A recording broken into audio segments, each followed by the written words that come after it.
Hit.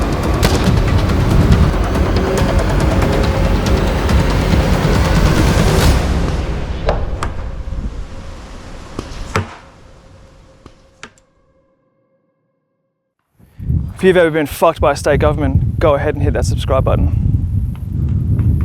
Hi everyone, my name's Kurt and today I've commandeered Brad's YouTube channel to bring you the Modern Combat Sports AK-12. Here in the state of South Australia, gel blasters have been regulated and they fall under the same category as paintball markers. So the same process applies to obtain a paintball marker as it would be for a gel blaster. Alright, so we're just going to talk a little bit about this. So this is the Modern Combat Sports AK-12. It is a first strike compatible magazine fed gas operated paintball marker. So this is available to the Australian market through Doug at Safari Zoomer. And as you can see, if we go from tip to butt, the AK-12 style muzzle brake. The barrel I have here is a 14-inch hammerhead one-shot barrel, which is a rifled barrel. On the side here, we have a fake Surefire off your friendly AliExpress. And rotating over to the other side, we have a WAD-SN Purst 4, which is an IR and green beam laser. And as you can see, there's a Pressel switch put onto the MOE foregrip. The specific model I have today is called the AK-12 Urban, which is the shorter version. And as we come down, you'll see that we've got the Helix mag, which has got a spring for a shaped projectile. And we have a MCS 1x Red Dot prism scope and a Gladiator 15 CI tank, which is good for about 150 to 250 rounds of first strike. So push, load, release. When loading the magazine, there's two different ways to do it. There's the Kurt way, which he did the entire day, or there's the correct, much faster way that we showed him afterwards. This white tool comes included with the marker and it may look like a familiar object to some people. So when you push that in, there we go. And that's so now the follower's locked down all the way to the bottom. You can just feed them in one at a time. Now, you don't have to hold that down. Every round should go straight in pretty easily. Without breaking the fins. Correct. Cool. So what we're going to talk about for the moment is the insertion and removal of the magazine. So very similar to a regular AK. Pressing in on the switch behind the magazine, rocking forward and removing. Same in reverse. As we come in, we are rocking forward and pulling backwards until you hear the audible click and we know we're in situ. Just above the magazine well, you can see that there is a charging handle. Once you place the magazine into the paintball marker, simply pull rearward until you hear it click and release. Once you have your air tank or the Gladiator tank here, you just simply screw it into the rear of the paintball marker until it is nice and solid. And then there's no need to turn any switches on. You can also run remote lines for the AK-12. There are other variants that you can use, so backpack mounted tanks, whatever you prefer.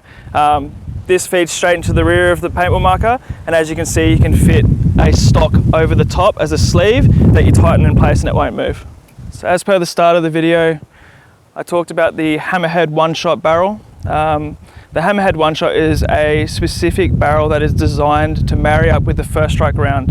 You would have noticed on the back of a first strike round, the fins themselves are rifled. That pairs with the rifled barrel. So the Hammerhead one-shot, there's barrels such as the Nemesis, etc. You can look them up. The first strike will slide into the back of those. The rifling from the first strike will marry up with the barrel. When you shoot it, it spins the projectile and gives you further distance and accuracy. You can still use a rifled barrel with round ball and it will give you the same effect or similar effect to that of a hop-up for gel ball. It puts a spin on the round ball, which gives you better accuracy and slightly improved distance. Having a rifle barrel does not negate you from using round ball and vice versa. Yeah. So, however, if you do pair first strike with a rifle barrel, you will get improved distance, you will get improved accuracy, and today, for all of our tests, okay, I hit the magazine release. So for today, we're just going to be using first strike for all the testing. The first thing we decided to do was a velocity test of the marker over the chrono. And it's a very good thing we did, because out of the box this AK-12 was shooting incredibly hot. It shot a high of 444 feet per second, which is actually dangerous. In case you didn't know, the worldwide standard for paintball is to never exceed 300 feet per second. And that's for the simple fact that it can actually break the lenses on a paintball mask if you go above 300. So after very quickly dialing down the PSI on the regulator, we found a nice sweet spot between 280 and 300 feet per second. And then we moved on to testing accuracy. We decided to begin at a close range distance of 50 meters, and we used a human torso mannequin as the target. How this will work is, because Kurt hasn't actually zeroed his sight yet, I'll let him shoot and adjust his aim until he first hits the target. Then I'll start scoring from there. Also, he told me this afterwards, but despite having a red dot sight attached, he ended up using only the iron sights.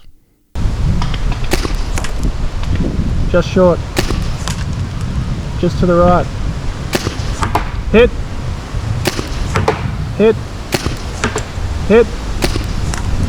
Just to the right. Hit. Hit. I think you're out. Empty.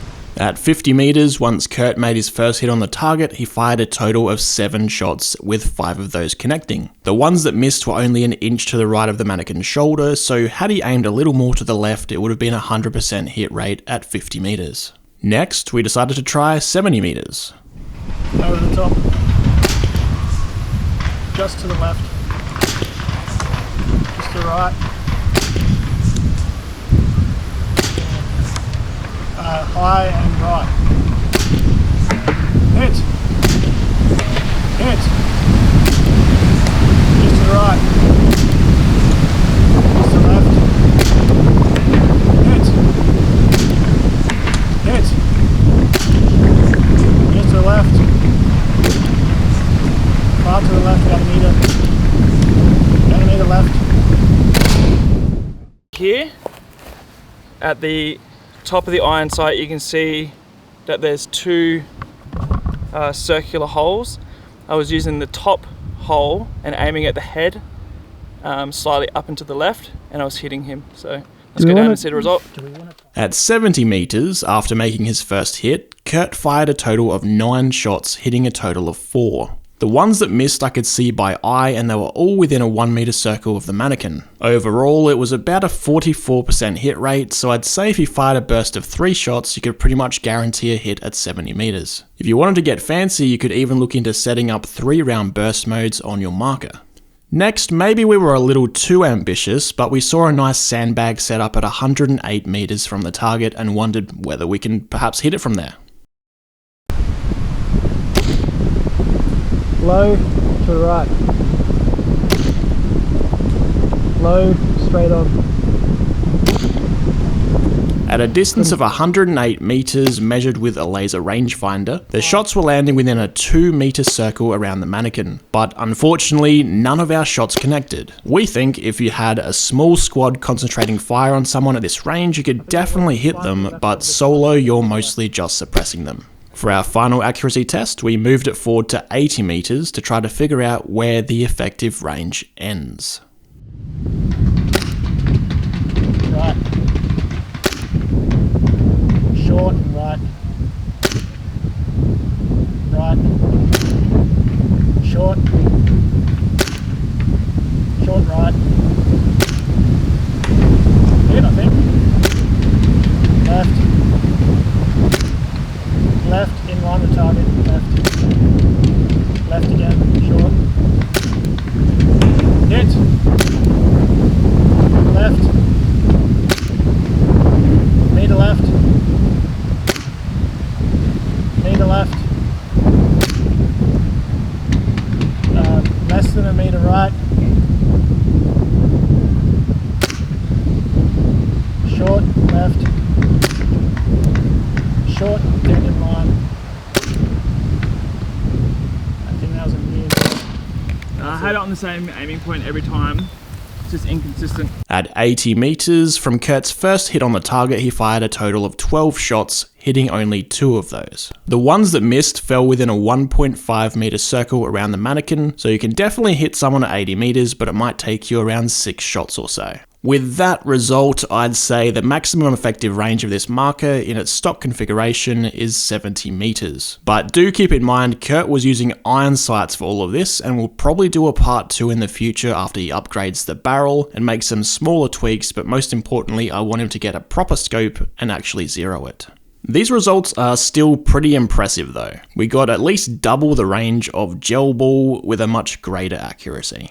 After wrapping up testing, we spent the rest of the day playing bush ball with some of our gel ball mates. I should probably explain that we're just looking to run a few hardcore milsims annually that use magfed paintball, and the rest of the time we'll just play gel ball. But here are some of the observations I made during the day. Firstly, the playstyle is completely different with paintball. You can potentially be hit out to a distance of 100 meters, and people don't want to get hit because it hurts. So people keep their heads down and they try to play smart rather than acting out an action movie. When you're being fired at, you can hear the shots landing all around you and even flying over your head, and that'll make you hit the deck fast. Also, when someone does get hit, they'll call it because they don't want to get hit again. Plus, the paint splatter is a dead giveaway if you're trying to cheat. There's also a big difference in penetration. In gel ball, you can just stand behind a bush and you're pretty safe from getting hit.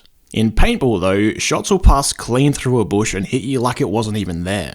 So you actually have to use hard cover like fallen logs or structures around the field to avoid getting hit, which adds to the realism. With the size of magfed paintball rounds, you also have realistic ammo capacities. Having only 20 shots in a mag makes you actually aim your shots and conserve ammo rather than just holding the trigger down on full auto.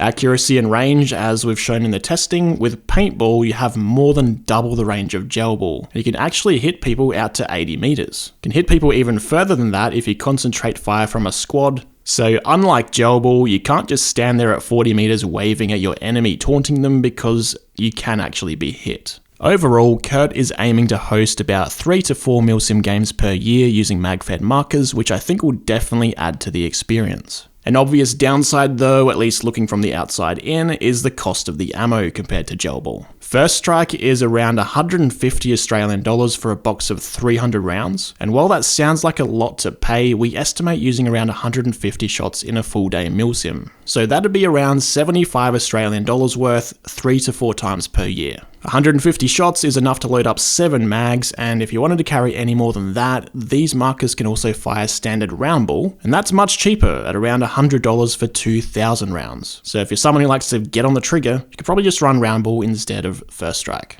You can find Kurt at the links down below. Crucible Combat Sports is a page where he'll post any future milsim events here in SA. You can also check out the Australian Red 4 group that he runs if you're interested in playing on the Eastern European team in either gel ball or paintball milsims. That wraps up today's video, but if there's anything else you'd like to know, don't hesitate to ask in the comments down below. Also, let me know what you guys think. Would you like to see more paintball related content mixed in with the regular Nerf and gel ball stuff? As always, thanks for watching, and I'll see you on the next one.